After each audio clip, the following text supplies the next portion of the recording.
Hello friends, welcome. Today we will discuss software management activities, and we have already covered that who is software project manager and what are the various responsibilities which are coming under the software project manager. So today we will discuss software project management activities. Okay, so basically various activities are there for the software project management. So software project management is comprises of number of activities which including the planning of the project. सबसे पहले तो उसको plan करना project को, फिर decide करना उसका scope क्या रहेगा सॉफ्टवेयर प्रोडक्ट का। नेक्स्ट एस्टिमेट करना उनकी क्या कॉस्ट नीडेड रहेगी वेरियस टर्म्स, मतलब शेड्यूलिंग ऑफ द टास्क किस तरह से करनी है, इवेंट्स को देखना, किस तरह से रिसोर्सेज को मैनेज करना। तो सारे काम इसमें रहते हैं, जिसमें आपका project planning, scope management, project estimation. सबसे पहले देखिए प्रोजेक्ट प्लानिंग क्या है। कोई भी project planning means software project planning is a task which is performed before the production of the software actually start से। कि किसी भी सॉफ्टवेयर को प्रोड्यूस करने से पहले या प्रोडक्शन से पहले हमें सबसे पहले जो हमारा फेज़ होता है उसमें हमें चेक करना पड़ता है उसकी प्लानिंग। सबसे पहले तो हम प्लान करते हैं। If there is for any software production but involves no concrete activity that has any direction connection with the software production, rather it is a set of multiple processes which facilitates the software production. सबसे पहले तो हमारा जो basic step रहता है किसी भी software को मतलब प्रोडक्ट को डेवलप करने से पहले कि हमें तो उसकी प्लानिंग करनी पड़ेगी। सबसे पहले हम प्लान करते हैं कि किस तरह से हम उसको डेवलप करना चाहते हैं, क्या क्या हम इसमें यूज़र की क्या रिक्वायरमेंट्स के अकॉर्डिंग हम किस तरह से स्टार्ट करेंगे अपने प्रोसेस को, और किस तरह से हम अपने गोल स्टेट पे किस तरह से अचीव करेंगे। सबसे पहले तो हम स्कोप मैनेज करेंगे। It defines the scope of the project. It include all the activities, processes need to be done in order to make a deliverable software product.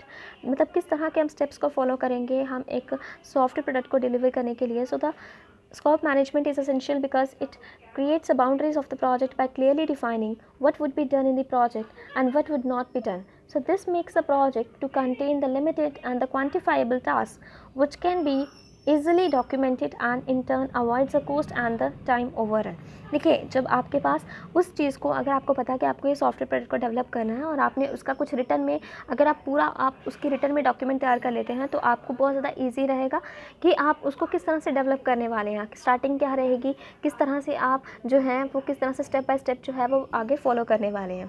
तो इससे क्या होगा कि एक तो साथ में आपका डॉक्यूमेंट बन जाता है और साथ में आपके जो कोस्ट कितना टाइम लगने वाला है वो भी आप उसको ज़्यादा टाइम को ज़्यादा कोस्ट को आप अवॉइड करेंगे। During the software project management या प्रोजेक्ट स्कोप मैनेजमेंट आपको सबसे पहले स्कोप डिफाइन करना पड़ेगा, फिर उसको आपने वेरीफाई करना है, कंट्रोल करना है, उसको डिसाइड करना है। फिर आप उस प्रोजेक्ट को क्या करेंगे, स्मॉलर पार्ट्स में डिवाइड कर देंगे, क्योंकि आप किसी बड़े प्रोजेक्ट को आप डायरेक्टली अगर किसी एक पर्सन तो उसे नहीं कर पाएगा, ठीक है। तो वो बेटर है कि आप उसको डिवाइड करिए आप स्मॉलर पोर्शंस में, ताकि वो उन पोर्शंस को आप अलग अलग जो भी आपके टीम मेंबर्स हैं उनमें आप डिस्ट्रीब्यूट या उनमें आप डिवाइड कर दीजिए। जिससे क्या होगा, एक तो फ्रेंड्स इससे क्या होगा कि आपकी जो यूटिलाइजेशन रहेगी या फिर जो भी आपका किस तरह से हर किसी अगर हम किसी जो स्किल्ड पर्सन हैं उनको उनके अकॉर्डिंग जो है वो काम डिवाइड करके देंगे तो वो ज़्यादा एफिशिएंटली, ज़्यादा इफेक्टिवली जो हमारा सॉफ्टवेयर प्रोडक्ट जो है वो हम अपने गोल स्टेट पे ज़्यादा अच्छी तरह से मतलब अचीव कर पाएंगे जल्दी। और वेरीफाई द स्कोप, हम स्कोप को वेरीफाई करना, उसकी कंट्रोल करना स्कोप को by incorporating the changes to the scope. देखिए अगर कुछ आपको स्कोप को चेंज करना, मतलब स्कोप को किस तरह से कंट्रोल कर रहे हैं, अगर आप उसमें कुछ चेंज करना चाहते हैं तो you can also change that scope. Okay, next is the project estimation. देखिए प्रोजेक्ट एस्टिमेशन बहुत इंपॉर्टेंट है। सबसे पहले तो आप स्कोप डिफाइन कर लें, ठीक है, आपने स्कोप डिफाइन कर लिया। Next is the project estimation, आप प्रोजेक्ट को एस्टिमेट करने वाले हैं। इसमें क्या होगा कि इफेक्टिव मैनेजमेंट के लिए आपको एक्यूरेट एस्टिमेशन होना बहुत ज़रूरी है, क्योंकि ये मेजर है जो that is a must. Okay, so correct estimation होगी, मैनेजर्स जो हैं वो मैनेज करेंगे, कंट्रोल करेंगे अपने प्रोजेक्ट को ज़्यादा एफिशिएंटली और ज़्यादा इफेक्टिवली। देखिए प्रोजेक्ट एस्टिमेशन के अंदर आपको क्या क्या करना पड़ेगा। सबसे पहले सॉफ्टवेयर का साइज़ एस्टिमेशन, ठीक है, कि जो सॉफ्टवेयर साइज़ है उसको हम किस में मेजर किया जाता है, किस टर्म्स में, that is kilo lines of code, that is KLOC। ये हमारा एक पैरामीटर है जिसमें हम अपने सॉफ्टवेयर के साइज़ को मेजर करते हैं किलो लाइन्स ऑफ कोड में। तो हम कैलकुलेट करेंगे नंबर ऑफ़ क्या फंक्शन पॉइंट्स हैं इस सॉफ्टवेयर में। लाइन्स ऑफ कोड जो है वो हमारी डिपेंड करेंगी किस तरह की, मतलब कोडिंग प्रैक्टिस पे डिपेंड करेगी। देखिए जो हमारा ज़्यादा कोड इफेक्टिवली कौन लिख पाएगा, जिसको जो है बहुत ज़्यादा एक्सपीरियंस है उस कोड का, जिसमें बहुत ज़्यादा प्रैक्टिस है उस कोड की, वो उसको उतना शॉर्टर से शॉर्टर बना सकेगा। बट जो बिगिनर है तो वो क्या करेगा, उसको ज़्यादा लेंथी, मतलब समझने में उतना ही ज़्यादा जो है वो आपको ईजी रहता है। बट अगर आप देखते हैं छोटा से छोटा कोड जो होता है वो बहुत ज़्यादा वही पर्सन जो है वो डेवलप करेंगे जिनको उस चीज़ के बारे में, जिसको उन कोडिंग के बारे में प्रॉपरली बहुत ज़्यादा नॉलेज है, ठीक है। तो functional points vary according to the user and the software requirement. देखिए पर्सन टू पर्सन आपका कोड की लेंथ वेरी करेगी, आपके फंक्शनल पॉइंट्स जो भी उसने फंक्शंस बनाए हैं they vary according to the users and the software requirements. Next is effort estimation, किस तरह के एफर्ट्स उसमें नीड रहेंगे।